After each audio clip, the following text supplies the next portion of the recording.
Although I am clearly a big reader and I do read a lot, there is something you might have noticed about the majority of the books that I own, the majority of the books that I read and that I talk about. And that is that they tend to be on the shorter end of the spectrum. Hi, I'm Katey and I have big book fear. Anything north of 400 pages scares me. However, a few years ago, I received Brandon Sanderson's Skyward in a secondhand subscription box, and I loved it. It's a fun, fresh sci-fi adventure story featuring an incredibly passionate, feisty female protagonist. And although it is about 500 pages, it's highly readable. I found the language very accessible, the world building really easy to understand, and the characters and the plot just really compelling. I loved it so much it's become one of the main books that I recommend as a bookseller to young people who love sci-fi or want to get into sci-fi. I've also read the sequel, Starsight, which I really enjoyed, and I felt like expanded the world and the universe and the plot in a direction that I just was not expecting. I also have Cytonic, the third book. I haven't got to that one yet, but I'm definitely intending to. Anyway, after reading Skyward, I went down a little bit of a Brandon Sanderson rabbit hole on YouTube, and I learnt all about some of the really incredible series that he has that are very much beloved by the fantasy community. And one of the most highly recommended, especially books to get started in the Cosmere, which is Brandon Sanderson's sort of joint universe, is the Mistborn series. So for my 30th birthday back in 2020, one of the things that I asked for was the Mistborn Era 1 box set. And my partner kindly got it for me.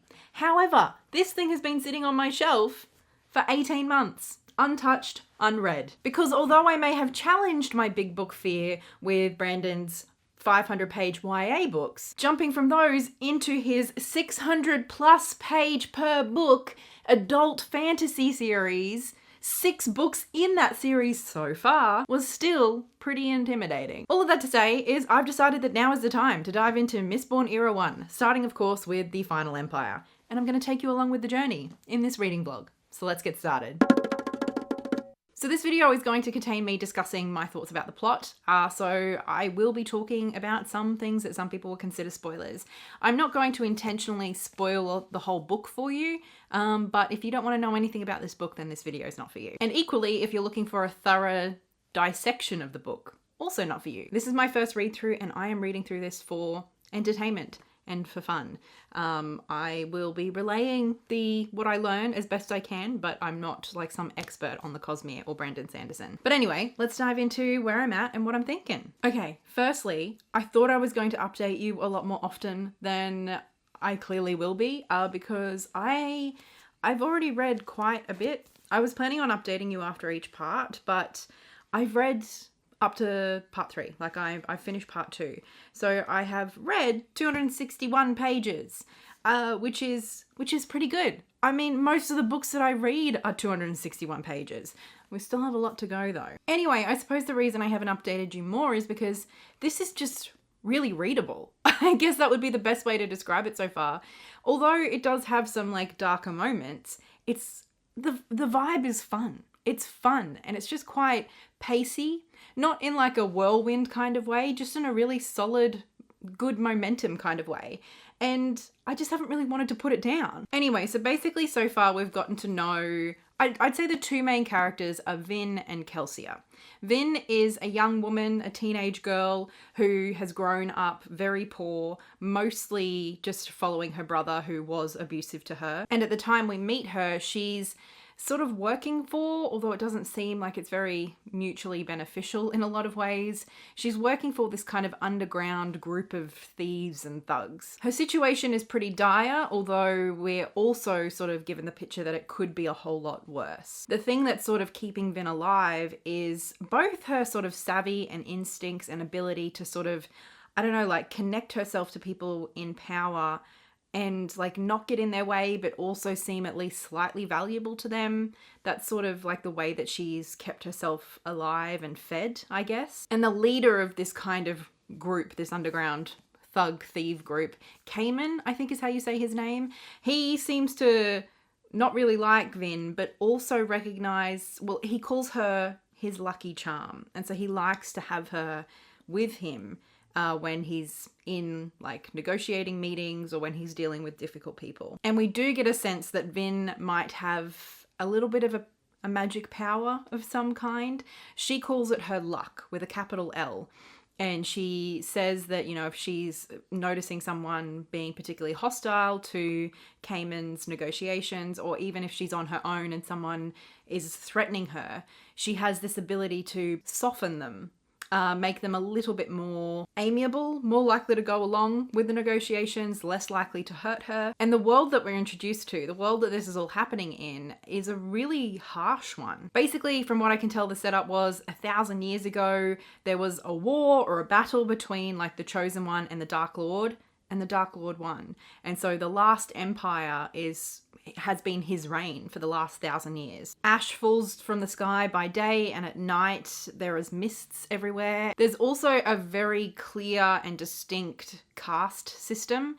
We have the Scar, which is what Vin is, who are the lowest caste. They are essentially slaves, most of them. Some of them have worked their way up to become like thieves and beggars, but for the most part, they are at the bottom of the rung. They are dehumanized by the people above them, and a lot of them are in like working plantations in slave conditions. There seems to be some people like in the middle, like merchants and stuff, and this is still like a pretty rough world. And then above them is the nobility, who seem to have the favor of the Dark Lord, and then of course the Dark Lord himself. There seems to be a suggestion that there is a fair amount of stability in this system, and that's almost used as the justification for why this really abhorrent, dehumanizing caste system is acceptable to a lot of people. Because the Dark Lord's reign has been steady and stable for 1,000 years, it's almost like slavery is just a part of that, and it's part of what they need to do to have a stable society.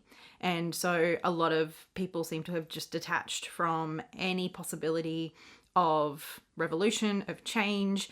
It feels like quite a hopeless sort of environment. And that's, I suppose, where the other person that I mentioned comes in, Kelsea. He's an adult man who does seem to be quite special. Kelsea is an interesting character. He's quite like a charismatic leader sort of type, like people are clearly drawn to him. And he's basically been hired by the leader of the Scar Revolution to overthrow the Dark Lord, or maybe not to that extent, but just to sort of stir up problems and do a few things that would enable a revolution. And so he's pulling together a group of people who he thinks can accomplish this, who can challenge the Dark Lord, who can sort of get him out of the palace or whatever it's called, to stir up problems with the nobility, to basically prime the city of Luthadel for a revolution and for an uprising. And although Vin's not quite sure why at first, he has decided that she would make a good addition to this team that he's building. So that's kind of the setup. I think most of that happens in part 1. And then part 2 is learning about the magic of this world,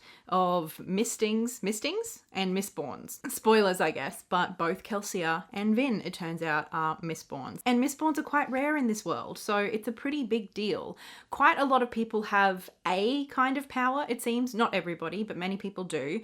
But they just have one of the powers, whereas Mistborns have access to all of them. And the magic system and explaining the magic system and how it works is definitely a big part of like just literally the page count and the word count. But it's interesting enough that I don't care that it feels a little info dumpy. It's all done through dialogue and like things are going on to keep you interested. But the magic system itself, I think, is really cool. To be clear, I have not read a lot of fantasy, particularly adult fantasy. I've read plenty of like middle grade and younger fantasy, but I think this is probably my first or one of my first experiences of more like specific and hard magic systems. And I'm really liking a lot about it. It sort of almost just feels like a science of this world. It's based on ingesting different metals, and depending on that metal and your magic, you can sort of do different things.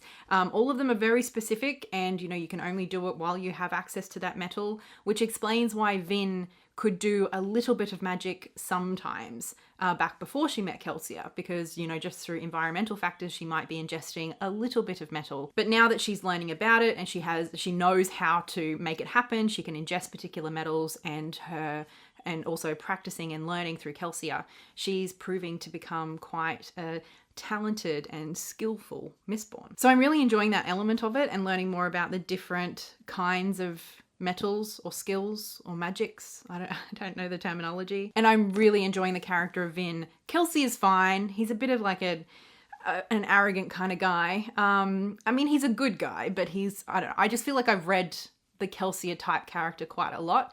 And to be fair, I don't think Vin is hugely original either, but I really, really like her. I think we got so much great backstory and character development for her already that I'm so invested in her and her journey. We can see how her past has influenced her so much and continues to influence her, but how she is drawn to Kelsea and his crew and to going through with this ridiculously over the top, probably going to fail plan because, you know, she wants to learn about her new powers and being a Mistborn. But also she's never had like a family before, never had a group of people she could call friends before. And so all of this sort of relational side of it is very new to her. Another thing that I've heard people say about this book is that it's kind of like Ocean's 11 crossed My Fair Lady. And I've never seen Ocean's 11. I'm not a huge fan of heist films and things, which this book is basically a heist. It's kind of cool. But I do love My Fair Lady. One of my favorites. So that definitely intrigued me. And at first I wasn't really sure where it was going. But basically, let me fill you in on the My Fair Lady part. So basically, in preparation for, you know, overthrowing the Dark Lord and getting him out of Luthadel and the Scar uprising, everybody in Kelsea's group or crew are kind of delegated different tasks. Some are recruiting people for like an army. Others are getting weapons. Vin has been tasked with infiltrating the nobility and spying on them, like gathering information. So she's basically introduced as a young woman new to this noble society, and she gets all dolled up and goes to balls, and she sort of gets to know different people. She even has to learn how to dance. And so it kind of feels, it's quite fun, although obviously the stakes and the tension are quite high too. And one of the things that I do really like about Vin infiltrating the nobility is that even though I don't like any of the nobility, we can see Vin humanizing them. Because in the same way that the nobility have dehumanized the Scar, I mean, obviously with very dire consequences, the Scar have dehumanized the nobility to an extent too, because they're so removed from them. They don't know them. And so to Vin, the nobility weren't really people. And now she has to talk to them and spend time with them and pretend to like them for many hours of the day. And some of them she does get to know, and some of them she does start to feel sympathy for. And so there's that conflict between her kind of almost liking some of these people, but also recognizing the fact that they are very much okay with, and in fact profit from and benefit from, the oppression and literal enslavement of an entire group of people. One of the other things I'm enjoying is just Vin as a character, and how I don't always expect to go into a book written by a cis-het white man and really connect with and feel like a female character is really well fleshed out. Like, that's just a reality based on many books that I've read. Often, not always, but often when men try to write women, especially try to make them like a significant part, a significant character, like a protagonist, an important, influential character, and especially when they get into like, you know, their thoughts and their feelings, a lot of the time it feels ridiculous. Like, it's almost laughable. Like, women often feel like caricatures when men write them. Vin does not feel like a caricature. She does not feel like a stereotype. She feels like a whole person. And she's someone that I'm really rooting for, that I really like. What I will say is that she's pretty much the only female character of consequence with any kind of depth or layers. Everyone around her, pretty much everyone else around her, is a male character. The only other women that Vin interact with are what I would consider caricatures. So those are kind of my thoughts so far. I'm not sure if I'll update you again, but so far so good. So let's keep reading. Hello friends, I'm here with an update on the Final Empire, and I'm on my phone, so I hope the audio and everything is okay. I am up to almost page 500, page 496, chapter 30. So I've read an awful lot, and I only last updated you yesterday. So I have read an awful lot in the last 24 hours or so, and I think that is very indicative of how easy to read and just like readable I'm finding this book. I am still really enjoying it. I think it's a lot of fun. However, I do have some more thoughts and I suppose criticisms than I did the last time I checked in with you, now that I've read a bit more and I've had a bit more time with this book. Where do I even begin? I suppose let's talk about the length of this book and the purpose of having this many pages. I frequently say that honestly, anything above like 400 pages, I think any book really has to earn its length. There is an art to keeping a book to the length that it needs to be and no more. And I think writing big books like this, I know some people just love a big book. I'm not one of those people. And for me personally, if a book is going to be this big, it needs to earn its right to take up this much of my time and this much of my shelf space. And although I'm finding this very fun and I am enjoying it, I'm not sure that this book does that. My main reason for saying that is that in the first like 50 pages, I can't remember exactly, but very early on in the book, we are sort of introduced to this cast of characters, Kelsea's crew, and they basically outline exactly what their plan is. They assign different roles and different duties to different people and explain exactly what they're planning to do. And then the book spends the next 300 pages just doing what they've already told you they're gonna do. And I suppose this made me think about the fact that I know Brandon Sanderson has said that this book was partly inspired by his love of heist films. And I can definitely see that, like the whole getting a crew together, sort of like laying the groundwork for the infiltration, all of that sort of stuff. And I can't say I'm a big fan of heist films, but the few that I have seen, they do follow this same sort of structure, but with one big difference. They will let you know what they're gonna do, and then instead of literally detailing every little moment of that plan, they'll do a montage. They'll give you a couple of minutes of letting you know that everybody is doing what they've said they're gonna do. And you as the viewer just sort of trust that everybody's off doing their thing. This book, instead of giving you a montage, explains in detail everything that everybody gets up to. But it doesn't really deviate from the plan in any way. So there's no surprises, there's nothing unexpected. It just does what it's already told you it's gonna do. To be fair, I more or less enjoyed it. Like, it was a fun ride, but it was not necessary. And I think the moment that I really clicked and how much time felt like it had been wasted was the first moment when there was a big spanner thrown into the works of the plan. And it sort of hit me that that is when the actual plot really started. And so I think that was at like page 400. And the rest of this is just preparation for the plot. And I know all books have their setup.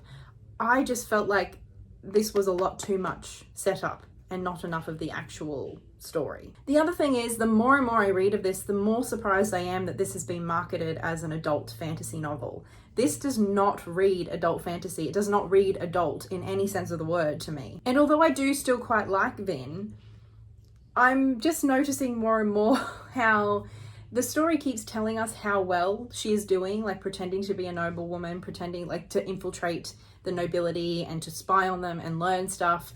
But every example we've given of her actually speaking to people at balls and getting information, it doesn't seem like she's doing a very good job. She's very clunky, she's awkward, she sort of throws out words and sayings and questions that she really shouldn't be asking. And all of the information she gets, mostly Kelsea and the crew already know. There's one piece of information that she has gotten, but she's decided not to tell the crew. And like, I think the relationship that she is developing with one particular nobleman doesn't feel very in line with her character. So far, she's just built up very much as a troubled young woman who really struggles to trust people given her life experience. And we totally understand where her inability to trust, her fear, her apprehension, her anxiety comes from, given her backstory.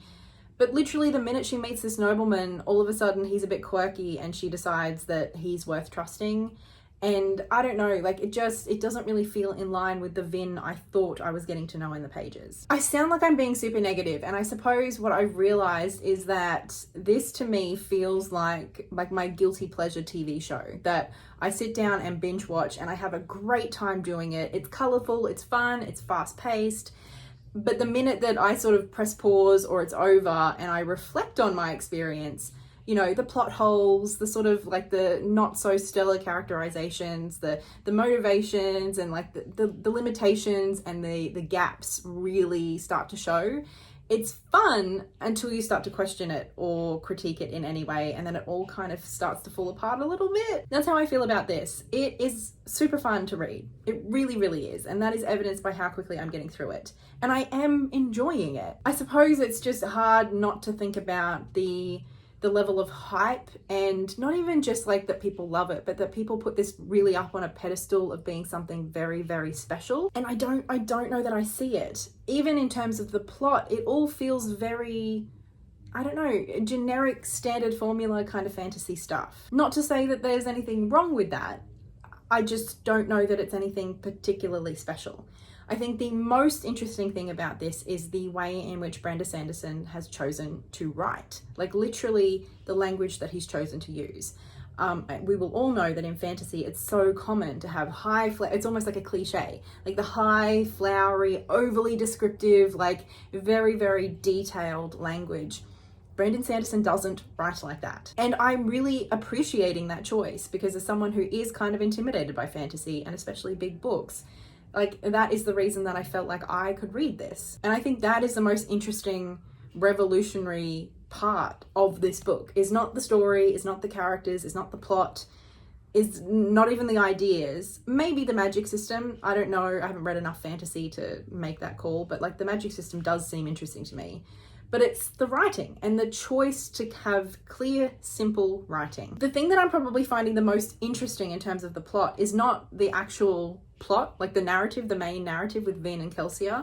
At the beginning of every single chapter, we get sort of like a little, let me find one for you. Like at the beginning of each chapter, just before each chapter starts, there's like a paragraph or two in italics that it's clear very early on that this is the diary or something of who is now the Dark Lord. That, to me, the Dark Lord, his character journey before, like 1,000 years before this book started, and what has happened since, where the mists have come from, like how he was the hero who turned into the Dark Lord, like all of that is more interesting to me than the actual story that I'm supposed to be reading. Anyway, I hope I haven't been too negative. Like I am still really enjoying this. Like I'm happy to finish. I'm happy to find out what happens next. And at least from my experience with Skyward and its sequel, Brandon Sanderson knows how to finish a book. So I'm really looking forward to seeing, you know, what he throws my way. Like I am having a lot of fun with this.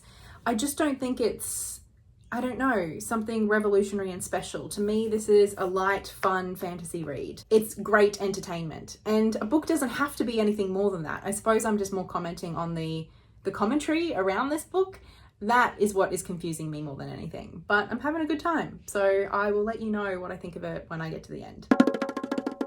So it has been a week since I started this book, and I'm honestly quite impressed with myself getting through this whole thing. I mean, I know I read about this many pages in a week, but there's something about reading a book this big in a week that feels very satisfying. Anyway, I had an awful lot of fun with this book. I really enjoyed it. Now let's talk about some things that I have feelings about. And I just want to be super upfront and candid, so spoilers for the ending. I won't talk about all of it, but I do want to talk about some parts of it, and they are spoilers. So firstly, Kelsea dying. I didn't see that coming.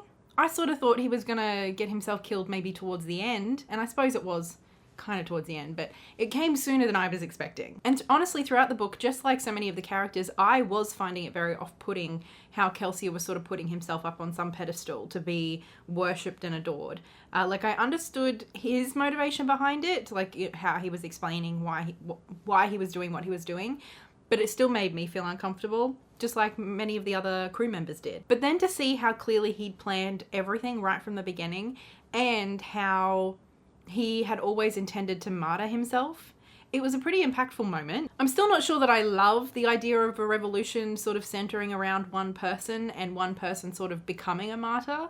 I do understand how that can be a really, really motivating factor. And I also understand how the Scar in this world have been oppressed in horrible ways for literally 1,000 years. And then on top of that, the soothing of the Lord Ruler taking away any hope that might be left over.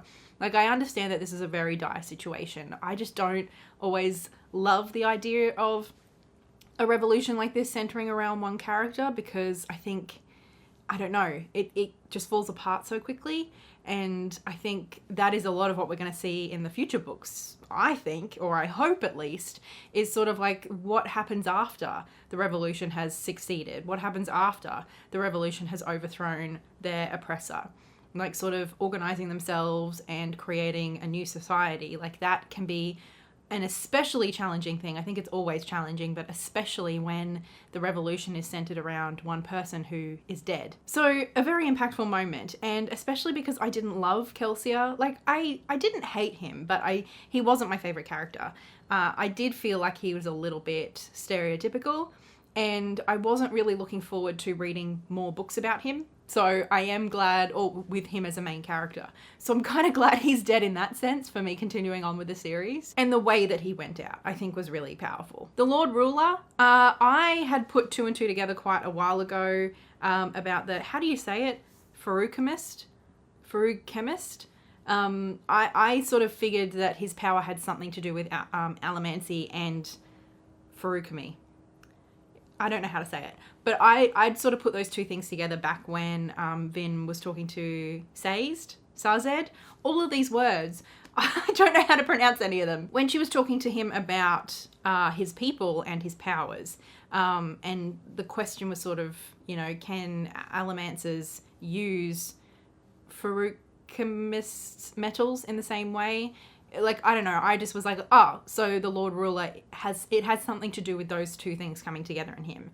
So I wasn't surprised by that revelation, but I do like how both Marsh and Vin sort of had to try other things before they got to that conclusion. And I think it was done really effectively. Like, I really liked that element of it. And just because I'd put 2 and 2 together doesn't mean that I didn't enjoy the reveal and like the explanation and all of that. Like, I liked that. What I didn't like as much was the reveal of the Lord Ruler not being the hero of ages that we were reading the diary of throughout the book. And him instead being that other guy. What was his name? I'm clearly not a names person. Rushek, maybe? I don't know. We're going to go with Rushek.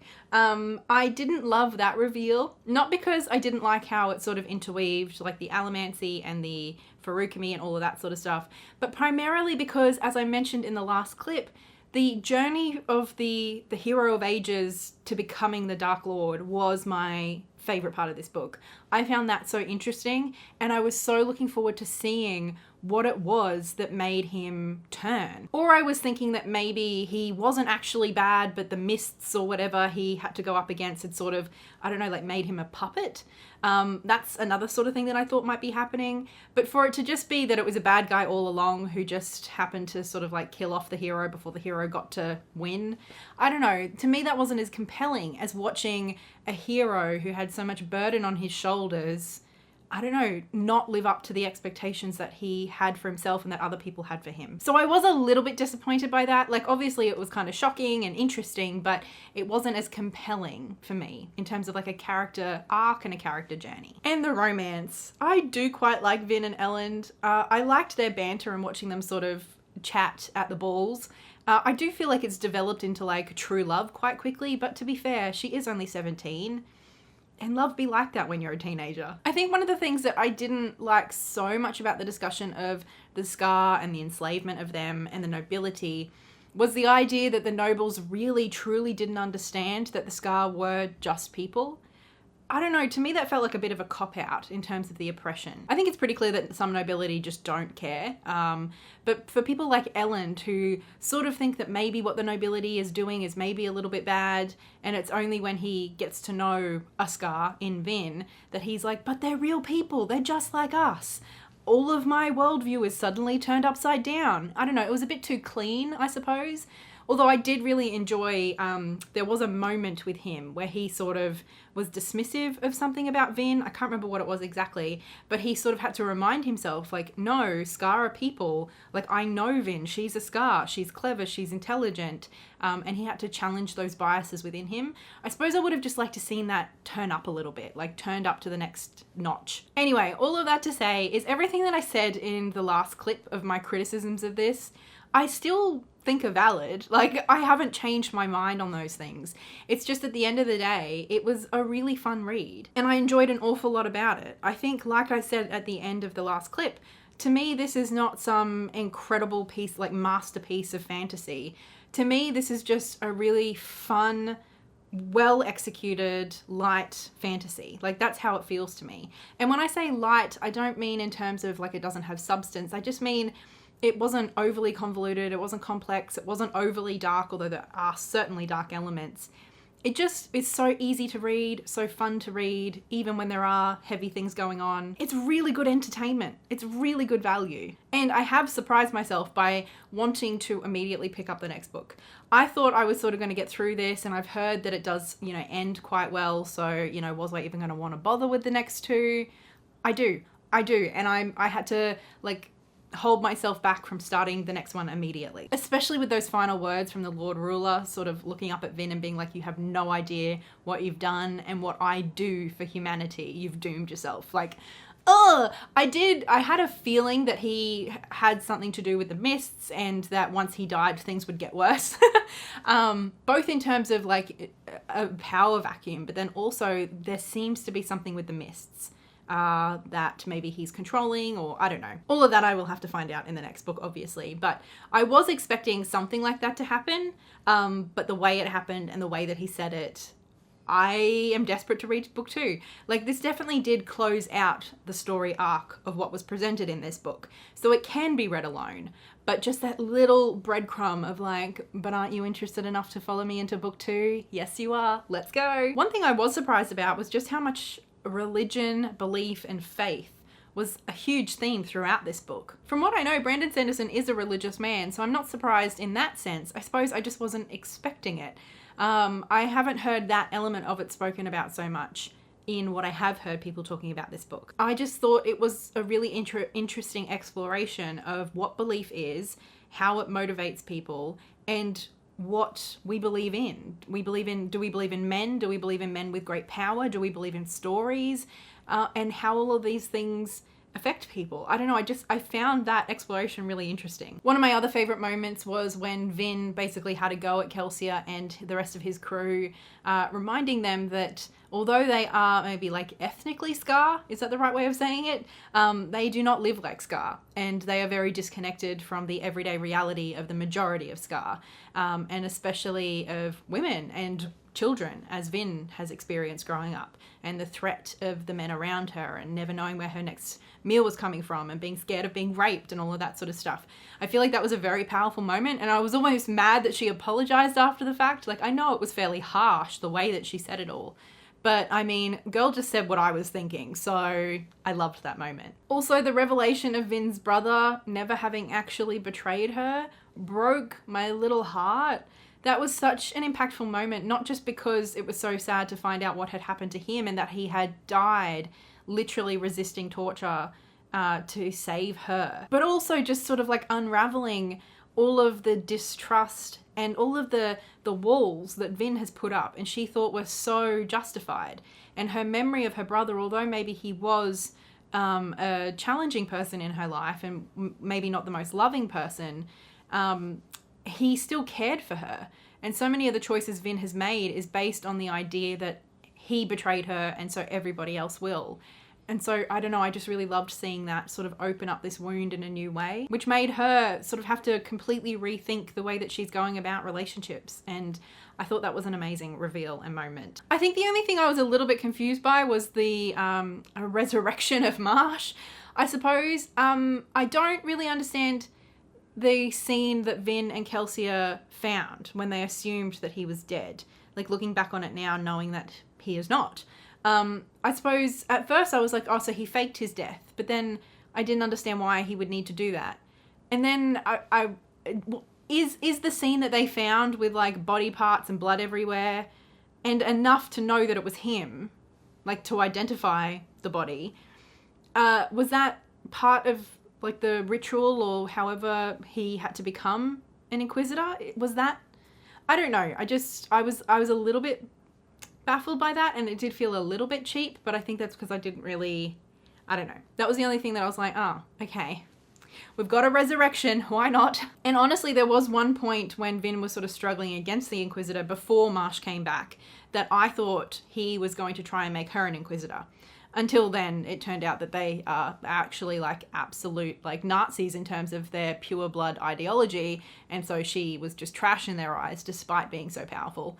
Yeah, there was a moment where I thought he was going to make her an inquisitor, and then like they were going to be able to control her a little bit or something, which I do think would be a cool alternative ending to this. But I did really like the ending. So ultimately, I really, really enjoyed this. This is like a solid 4 stars for me. Easy. I loved the experience of reading it. It was super, super fun, and I definitely am intending on continuing with the series, which is fairly surprising considering that book is 750 pages long. Me being excited about jumping into a 750 page book, I did not see that character development coming. Okay, I've blabbered on enough about this. I really liked it. I would go so far as to say that I loved reading it. It was just so much fun. And we are leaving for a road trip tomorrow, and I had already decided on the books that I was going to take with me. But now, the Well of Ascension and my desperate need to get stuck into book 2, I don't know, it's making me reconsider all of my choices. But anyway, that is for me to figure out. I hope you enjoyed following along while I read my first like adult Brandon Sanderson novel. And let me know if you have read this in the comments below, what you think. I would love to talk to you about it because this is a book that I just want to talk about more. I mean, clearly this is a video about reading one book and it's pretty lengthy. I just think there's so much to talk about and I can't wait to read book 2. Also, let me know if you would like me to do a reading vlog of book 2 as well. Anyway, thank you so much for watching, especially if you made it all the way to the end. I really do hope you enjoyed this video, and I will talk to you in the next video. Until then, happy reading and so much love. Bye.